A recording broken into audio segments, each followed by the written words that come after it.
Have you ever lost something and thought it was gone forever? My wife and I have been married for almost 8 years now, and I love my marriage. I love my kids, but I also love my wedding ring. There's nothing like the fear you get when you think you've lost your wedding ring.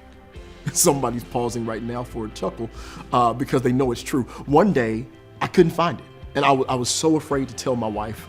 She didn't notice until a few days later, and I was apologetic and sad and trying to figure out where it was. She offered then to help me look for it. We started cleaning the house. We looked through the cars. We're tearing things up. We're trying to backtrace our steps. It reminds me of a story where all the men of God were down at the Jordan River and were trying to find materials to build a space to worship God. And as they were cutting it down and gathering wood, somebody begins to wail because they lost the axe head that they were using. What's worse, it was borrowed. And right now, you don't think anything of it because you can just go to one of the hardware stores and get a new axe. But in 2 Kings chapter 6, 5 and 6, it says, as one of them was cutting down the tree, the iron axe fell into the water. Oh no, my lord, he cried, it was borrowed.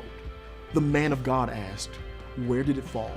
When he showed him the place, Elisha cut a stick and threw it in there and made the iron float.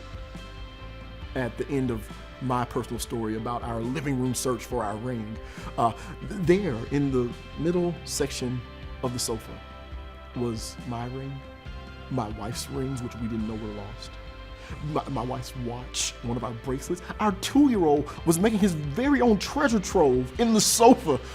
I was so excited. We were over the moon that we had found all these valuables. But honestly, how do you think this guy felt when he experienced that restoration?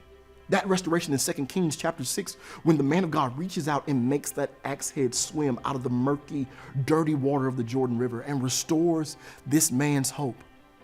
I wish the same level of relief for you. What might feel lost can be found in him. What might feel hopeless can be overcome by him.